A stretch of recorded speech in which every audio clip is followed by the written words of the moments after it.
Until last week, astronomers thought Interstellar 3I/Atlas was bizarre.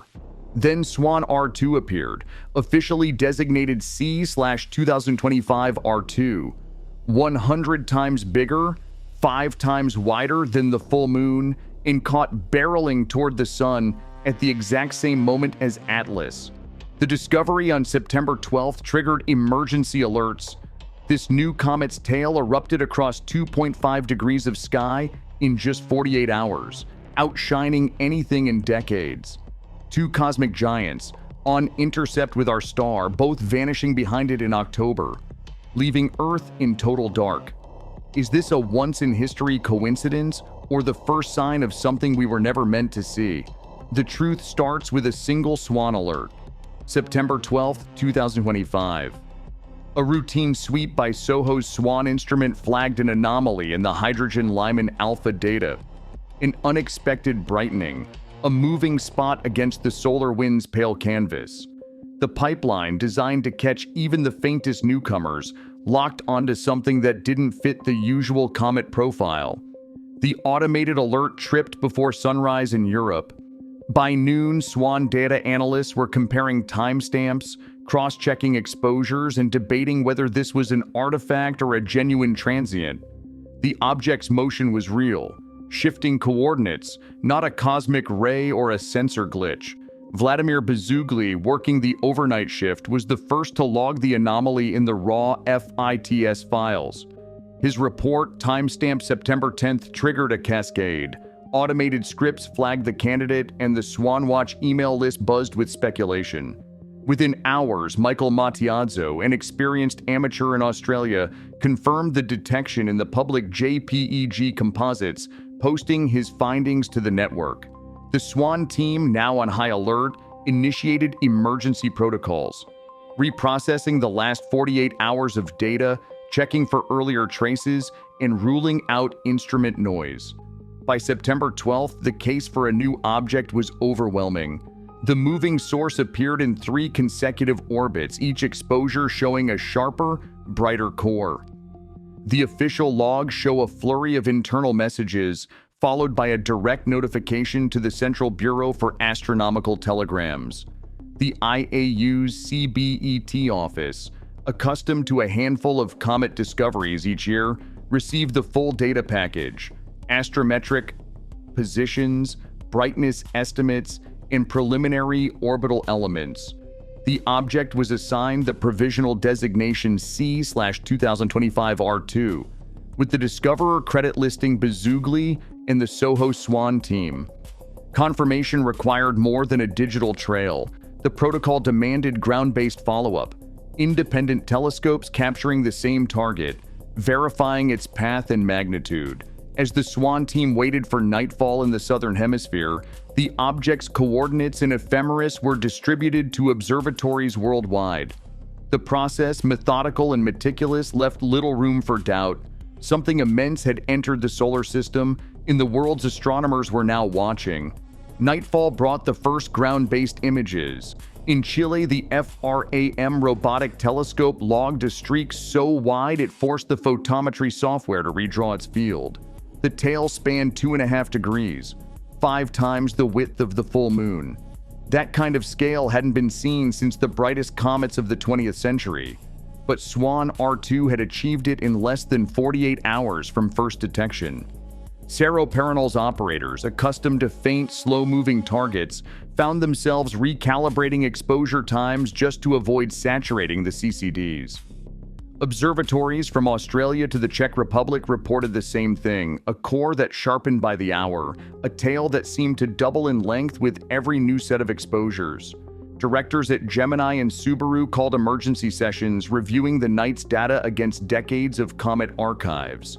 Nothing in the records matched a growth rate this aggressive. The Minor Planet Center's overnight digest flagged the object as a statistical outlier, its apparent magnitude rising nearly a full order in just 2 nights. On the professional mailing list, the tone shifted from curiosity to concern. One astronomer wrote, "We're watching a comet evolve at a pace that feels almost engineered." Within a day, the International Network of Sky Surveys had retasked their schedules. The Atacama Large Millimeter Array, usually reserved for distant galaxies, was booked for comet spectra. Even the Mars Reconnaissance Orbiter team began drafting contingency plans, just in case the object's trajectory offered a unique vantage. The data pipeline couldn't keep up. Every new image forced a revision of the predicted brightness curve, each more extreme than the last. As images poured in, the sense of unease grew. The object's tail wasn't just long, it was unnaturally straight, resisting the usual solar wind distortions. Some observers noted subtle ripples as if the tail itself was responding to internal forces rather than external ones. The question echoing through every control room was the same. How could something this large, this fast-growing, appear so suddenly in the inner solar system? With every passing hour, the old models looked less reliable, and the stakes for understanding Swan R2 kept climbing. Spectrographs from SOHO SWAN arrived just after midnight, and the first thing analysts noticed was the metallic fingerprint. Instead of the classic blend of iron and nickel found in most comets, Swan's spectrum leaned heavily toward nickel, with iron lines barely registering above background. The emission tables, checked and rechecked by 3 separate lab teams, showed a persistent nickel excess, ratios that held up across visible and near-infrared bands, ruling out a calibration artifact. For context, the average comet nucleus carries iron and nickel in nearly equal parts, both vaporizing off the surface as the sun's heat ramps up. Here, the iron was missing, replaced by a dense forest of nickel peaks. Carbon dioxide and carbon monoxide signatures layered on top of the metals, hinting at vast stores of volatile ices. But it was the metallic content that set off the real debate. The SOHO SWAN group flagged the anomaly in their internal logs, forwarding spectra to colleagues at the Max Planck Institute and the Harvard-Smithsonian Center for Astrophysics. Within hours, a consensus formed. This was not a data glitch. One lab director wrote, "If these lines hold, we're looking at a nucleus composition that doesn't match any cataloged comet." The nickel-rich iron pore pattern wasn't just rare, it was almost without precedent. Only a handful of objects like Oumuamua and Borisov had ever hinted at such a skew, and never at this scale. Comparison tables circulated among the teams, pairing Swan's readings against decades of comet data. The outlier status was clear, but the implications were anything but. Was this a fragment from a supernova-enriched region, or did it point to something engineered? The labs, trained to chase down every mundane explanation, found themselves returning to the same question: how could so much nickel and so little iron end up in a body this large, this bright, and this active? The chemical puzzle was now front and center, and every new spectrum only deepened the mystery. Astrometric teams began feeding the new coordinates into orbital solvers, expecting a classic long-period comet arc. Instead, the first solutions refused to settle. The object's path, traced through 2 weeks of SOHO and ground-based data, wobbled against the predicted track. Small but persistent residuals appeared, offsets that couldn't be explained by measurement error or background stars. Each time the brightness spiked, the fit degraded. Photometry analysts flagged the light curve as the most volatile seen in decades. From September 12th to 15th, the object's magnitude jumped nearly 2 full orders. That's not a slow ramp from solar heating, it's a surge, as if internal energy reserves were being dumped all at once. The standard outgassing model, which predicts a smooth, temperature-driven brightening, broke down. Even after accounting for jets of carbon dioxide and carbon monoxide, the observed rise outpaced every simulated curve. Non-gravitational acceleration models were brought in, parameters A1 and A2, the standard tools for tracking jets and asymmetric mass loss. Early fits suggested nudges on the order of 2 × 10 to the -7 astronomical units per day squared, a value that raised eyebrows among dynamicists. These numbers, still provisional, were high enough to hint at something more than random venting. The residuals tracked with the photometric outbursts. Each time the brightness curve spiked, The object's motion shifted by a measurable amount. As more data poured in, the orbital period estimate stretched. With stereo A and SWAN points included, the best fit solution ballooned from a few thousand years to nearly 22,000 SI.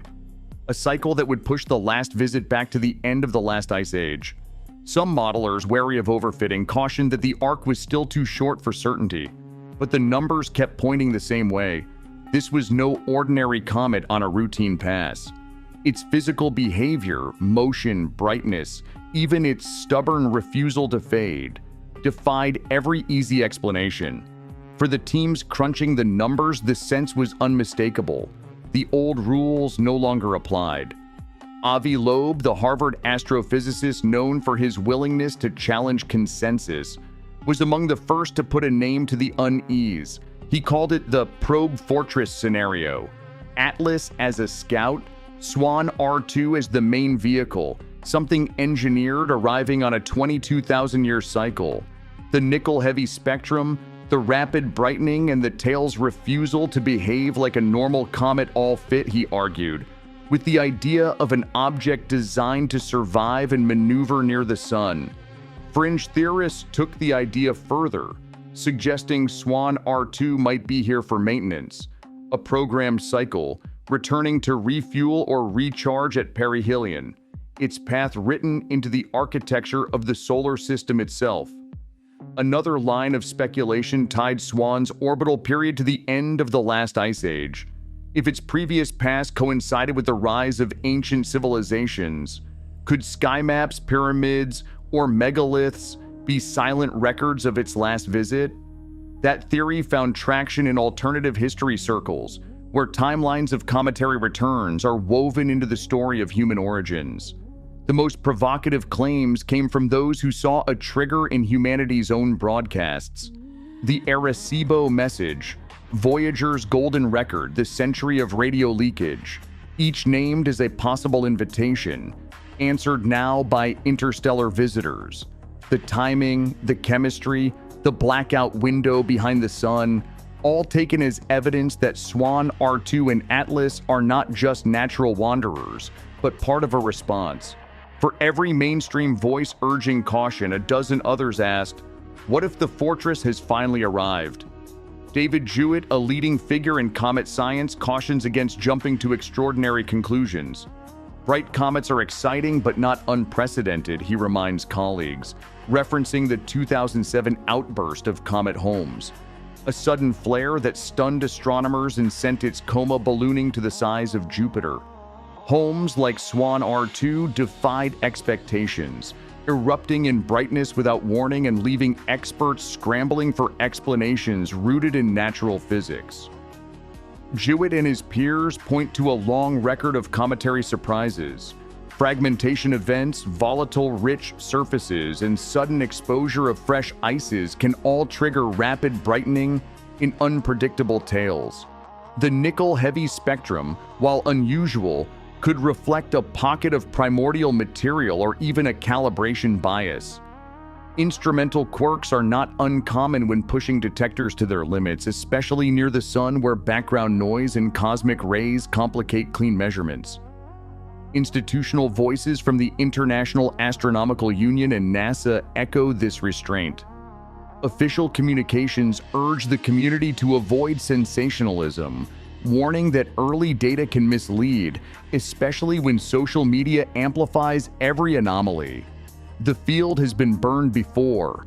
Oumuamua's elongated shape and mysterious acceleration sparked a wave of speculation, but subsequent studies found no consensus on artificial origins. For now, the mainstream view holds that Swan R2 is a comet, albeit a rare and unusually large one. The call is for more data, better calibration, and patience. As Jewett puts it, nature is full of surprises. Our job is to separate the improbable from the impossible. The urgency now is to gather every observation possible before the solar conjunction cuts off the view. Mission planners at the James Webb Space Telescope spent the week combing through scheduling memos, searching for any safe window to target the incoming object. JWST's off-axis restrictions, set to protect its sun shield, meant the comet would skirt just outside the telescope's keep-out zone for most of October. Internal notes show engineers weighing every degree of solar avoidance, running risk simulations, and drafting contingency responses in case the object's path shifted. Requests for emergency override were logged, then denied. NASA's rules are absolute when it comes to solar proximity. The frustration was clear in the correspondence. The most advanced space observatory in history, forced to stand down at the moment of greatest need. On Mars orbit, the reconnaissance orbiter team reviewed protocols from the Siding Spring encounter a decade earlier. New calibration routines were uploaded, dusting off scripts designed for rapid imaging of fast-moving targets. The challenge was steep. Pointing sensors anywhere near the sun risks permanent damage, and every maneuver had to be cleared by mission control. Still, the science leads pushed for a shot at the sun-facing arc, knowing it could be the only real-time glimpse as Earth's view went dark.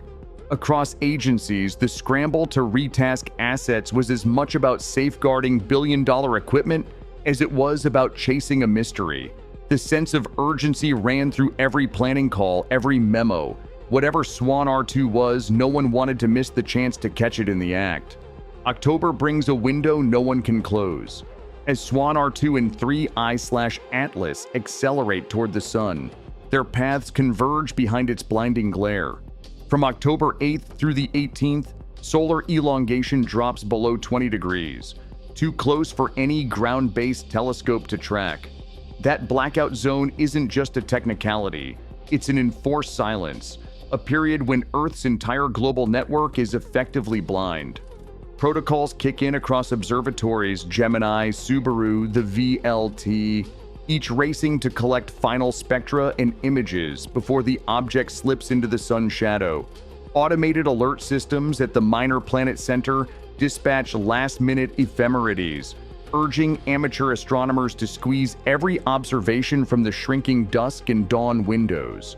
On every continent, teams synchronize clocks, coordinate exposures, and log the final data packets before the cutoff. The sense of urgency is palpable. Whatever happens as both objects round the sun, no one on Earth will see it in real time.